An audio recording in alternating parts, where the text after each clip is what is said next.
यदा यदा हि धर्मस्य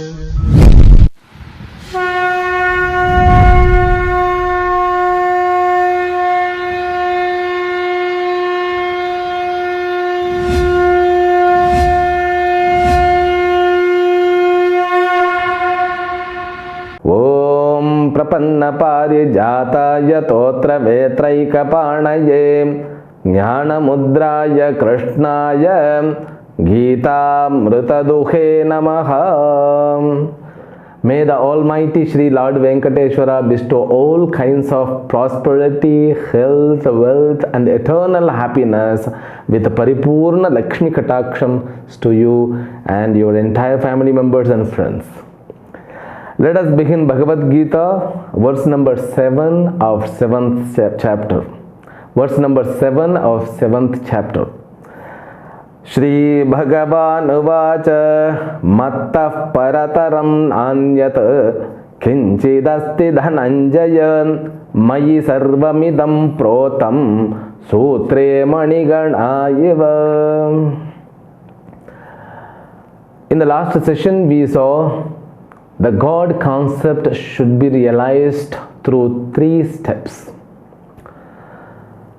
Having that idea as the foundation, we can just go through the teaching of Lord Krishna. Krishna says there are 2 kinds of principles, higher and lower. Then higher principle is known as Para Prakriti, lower principle is known as Apara Prakriti. And this Apara Prakriti depends on Para Prakriti. This Para Prakriti, which is in the form of Chetanam, consciousness. This consciousness, it all pervades in all Apara Prakriti part. Now this Para and Apara are mixed together. That's what is the cause of this creation. This means the gross world. That's what we saw in the last session. And this Prakriti Tattva, when we call it Prakriti Tattva means the material cause or the creation which had happened as the 5 elemental world. And this 5 elemental world cannot be measured. Even there is a story, Brahmaji, he tried to measure it, but he was not able to measure because it is Anadi. So when this Para Prakriti evolved as a creation, no time. But we fix the time, the world has got this many millenniums. This whole account is not perfect. Nobody can fix the account. Even our Puranas, they fix their own time. We have 4 yugas, Satya Yuga, Treta Yuga, Dvapara Yuga and Kali Yuga. And these yugas, they have their own accounts, the count of the years. But according to the philosophy, means the truth or fact of this Maya Tattva, Apara Prakriti and Para Prakriti, it cannot be calculated because it is beyond the time. Whatever that our mind can understand, that has to be measured by time and space. In the Srishti alone, that too the grossified Srishti alone has the time and space. For example, a dreamer's time completely differs from a waker's time. And these both, dreamer and waker's time, differs from sleeper's time. In the dream, what happens? Within 1.5 minutes, we are born and we go to school, colleges, we finish exams, means we get certificates, we get married, we own children and the children are got married and you become old. So all these phenomena happens within 1.5 minutes, isn't it? The wakers, he takes 80 years to complete his life, but dreamer has got, if we compare from the standpoint of waker, dreamer has got 1.5 minutes alone. Now my question, which is true? So you have the capacity to live whole life within 1.5 minute, isn't it? That dreamer has got the glory to cover whole life within 1.5 minutes. I say 1.5 minutes because that is the maximum time of the dream, because science has developed that much by having this rapid eyes during the sleep. They consider that is the time of duration of the dream. Now this whole life, 80 years. In the 80 years, we sleep at least for 20 years. I am calculating minimum, because many people cannot sleep more than 6 hours. Now this sleep has got its own duration. 6 hours or 8 hours, it goes like very short period. It's completely opposite to the dreamer. So dreamer swallows 80 years as the living being. He has got so many experiences, but this sleeper means a person who sleeps, who experiences the sleep. He swallows means he becomes completely ignorant for whole the duration of the sleep. Now his experience about the life is completely zero. There is a difference. In the same way, this para prakriti becomes the witness of this all waking, dreaming and sleeping state. A waker, dreamer, sleeper becomes apara prakriti as the experiences. Now this duration cannot be calculated, because that's what the glory of apara prakriti and para prakriti. Even para prakriti alone becoming witness, but in the para prakriti there is no time, there is no space. Our body has got the time and space, because today morning you woke up and after that you did so many things, and you cannot be at one place. You have to keep moving. If at all you are sitting for one place, doesn't matter, you cannot sit in other places. Space wise you are limited, and time wise you are limited. You can be at present, you have the past and future, but this past and future and present is only to your mind, not even for this body. It's a kind of a mixer. The body has limited by time and space, but it is not conscious of that. Even body doesn't have the death. This is what nowadays the science is concluding, because when you take a liver from a person who is about to die, or heart, or this retina of the eyes, if it is fixed with another body, it goes up to his lifespan of time. It means the calculation about the body, calculation about the mind, even mind doesn't decay, the mind is carried to another body. That's what our understanding is. Now, whole apara prakriti consists the modifications like this. This apara prakriti has got all kinds of recollections, experience, daytime, nighttime, dream time. So all these experience belongs to apara prakriti. This apara prakriti doesn't have, because it is being limited by time and space, it doesn't have to calculate time and space. Being a Ishvara, the Ishvara himself keeps what? Beyond and time and space. Therefore we cannot calculate. So I'm telling you in different way so that you could understand how this concept is being launched. In a day-to-day life you can imply it. Now what I would like to say is, we cannot measure when the world was created. That's what I'm saying, because our body is subject to time and space. mind is subject to time and space. It means it cannot think beyond time and space. But if you have a kind of methodology, a specific method which is known as Parampara Vidya. Parampara means from the lineage you get a method to approach a particular subject matter. That approachment helps you to digest. Now you see, we can say we are beyond time and space, or we are limited. Our body is limited, but you are not limited. So when I say like this, you can understand something. If I would have told in the beginning chapter itself, in the first chapter itself, so you will keep yourself mum and you will be only blinking your eyes, isn't it? That is what the secret of Srishti. You live in the present, but your mind and body calculates.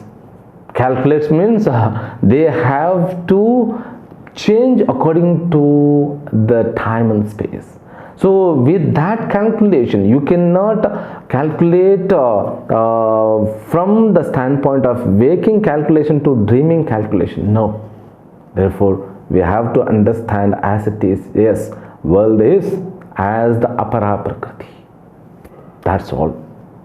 So that one word will give a complete understanding. Apara prakriti means what? It has the forms. That forms keeps on changing.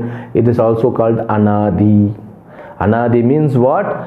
We cannot measure the limitation of apara prakriti even. And para prakriti is all pervasive. When I say all pervasive, what you get understanding? All pervasive like an oil which is in sesame seed, isn't it? So that it is all pervasive. Sugar, the sweetness of the sugar, it is all pervasive in the sugar. If I say that, that's what we understand. I all pervade my body, my consciousness is all pervasive. So in that way, we somehow realize. Okay, he says, Aham Krishnasya Jagataha Prabhava Pralayas Tatha. I am the place, ground for whole Jagat. And Jagat has got two phenomena. It comes into manifestation and it goes into unmanifestation.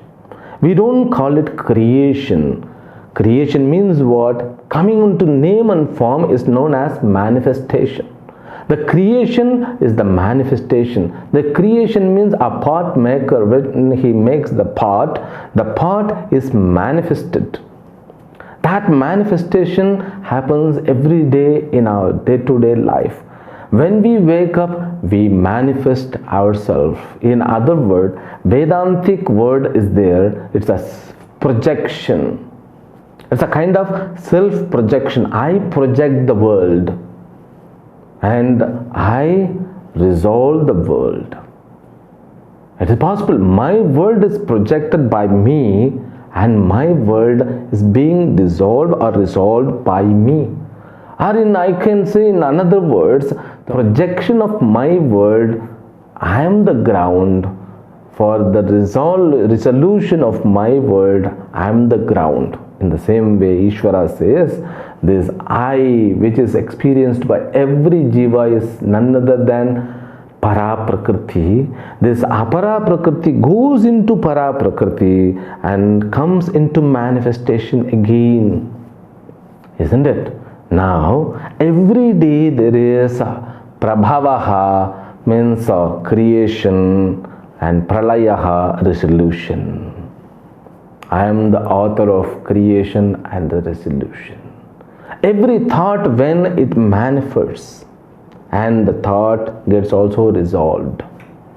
This is what the way of approaching Srishti and Sthiti. It is manifested. It will go in a day to unmanifested form. Avyaktadini bhutani vyaktamadhyani bharata avyakta nidanan eva tatraka paridevana. So now these words it says, the world was in the unmanifested form, it is manifested in between, and it will go again in unmanifested form, then it will come back. It goes and comes back, goes and comes back. That's what we calculate this apara prakriti as manifestation and manifestation. That is the nature of apara prakriti. It goes to unmanifestation and comes to manifestation. So that's what our experience, because it is manifested now. I cannot say that it manifests and unmanifests. Now it is being manifested. Now the next phenomenon, this body should go into unmanifested form, then it will come again. So I remain as the author of manifestation and unmanifestation, because the Ishvara is all pervaded entity which is in the form of Paraprakriti, which is experienced as I. It means what? I remains as the ground. All the body, mind, sense complex, they are manifested and unmanifested. They are projected and resolved. That's what the secret. Swamiji, by understanding this, what would be the benefit we get? What is the benefit more than this? You get complete clarity about Srishti. You can see your manifestation, your unmanifestation every day, isn't it? That is wonder. You cannot stop that circle or cycle. That cycle happens, what? It will happen. That is the nature of it. You cannot stop it. If you want to come away from that, that is possible once you undergo the teaching under a guru of Shastra. You can withdraw from the cycle, because that cycle will be on. You cannot stop the cycle. You need not to stop it. So Srishti will be having, Srishti will be taking place forever, and Pralaya will be taking place. Therefore, body is manifested and resolved. The world is manifested and resolved. Every object is manifested and resolved. If you want to get away, you can jump. You have to jump out. Therefore, once a person attains the knowledge, he could jump out. So jumping out means what? That's what freedom, liberation. He can jump out. Now, after jumping out, what will remain? That we will see. We have so many chapters. The Srishti has got its own method, its own way of manifesting, unmanifesting the things. But you become the base. You become the substratum of manifestation, unmanifestation. It means what? You become the center, because being a part, being not a part, because that I is only one. That's what it is said in the next words, that I, which is experienced in you as your own I, is the I experienced by all the body. That's all.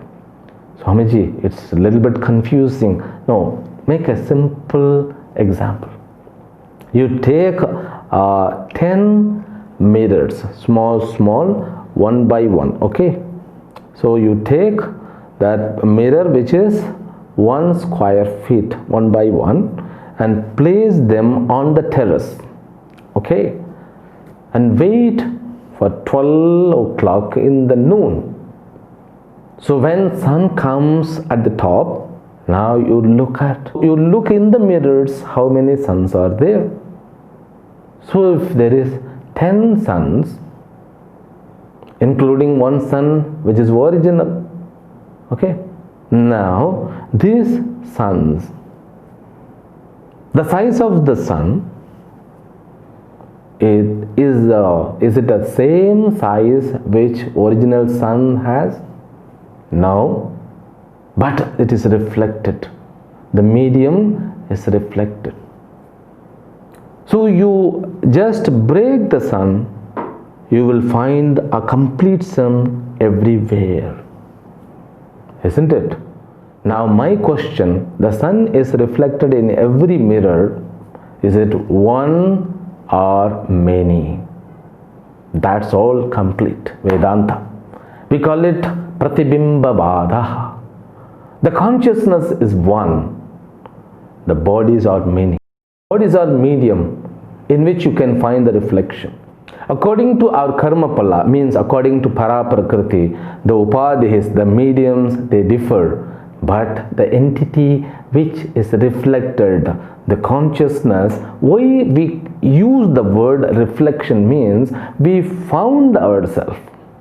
Nobody told that you have, my dear, you have one I which is experienced as yourself. That is what we name Raghava, Madhava, Madhusudana, Harikesha, Rishikesha. So these all names we are naming. Any parents, did they say that? Or do they say at present? No, never, just their name. We understand, okay, so I am Madhava. So that's what self-understanding is. The self is experienced, it is found. That it is found as the reflected one, that's what Vedanta says. It's found as the reflected one, but that reflected one has got, it is supported by original one. That we will see later. For the time being, this much understanding is enough. That's what he comes. Let us read the next words. Mattah parataram anyat kinchidasti dhananjaya mayi sarvamidam protam sutre manigana iva. Mayi sarvam idam proktam. As I told you, this manifestation is connected with me, or I become inherent subject in all the manifestation. Now my question, in the first line, we have to understand the first line, then we will come to the next line. He says, this para prakriti and apara prakriti. So I am the para prakriti and apara prakriti, and this doesn't have one more cause. He said this para and apara is the cause of this grossified creation, but these two, they don't have any cause. It means I don't have any cause, I don't have any parents, I am the supreme parent to all.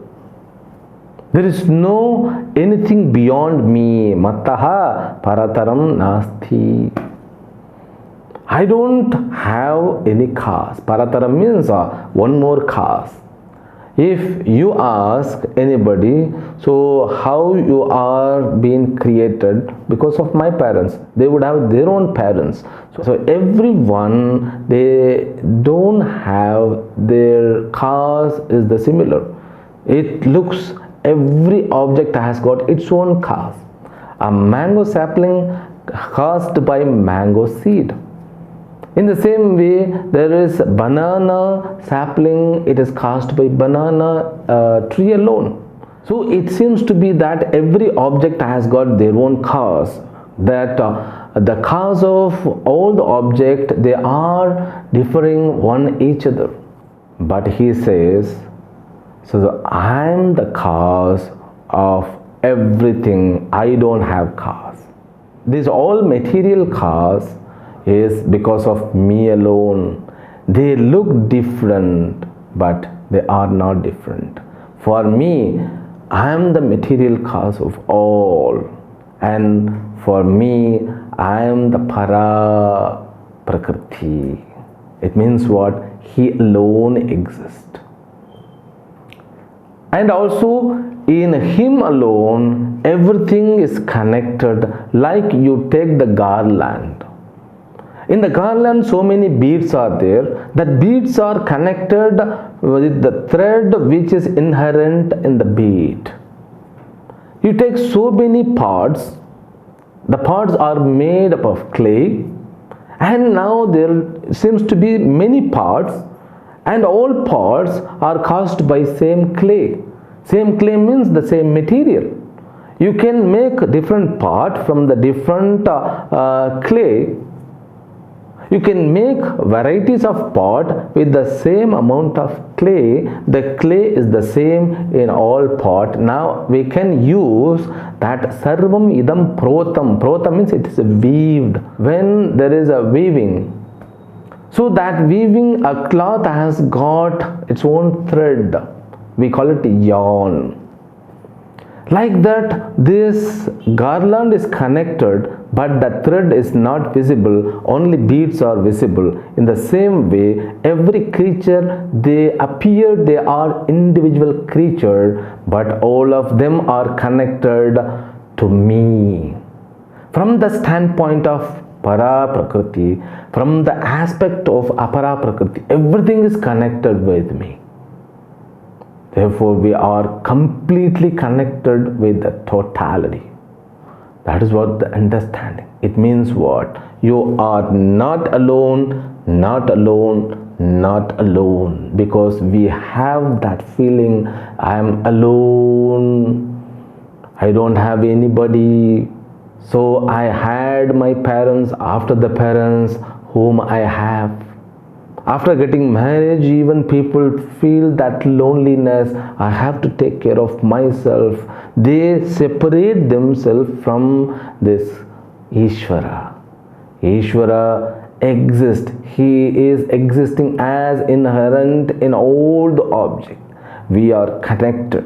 All the creatures are connected. Every single bit means a pinch of a point of grass, even it is connected to huge phenomenon.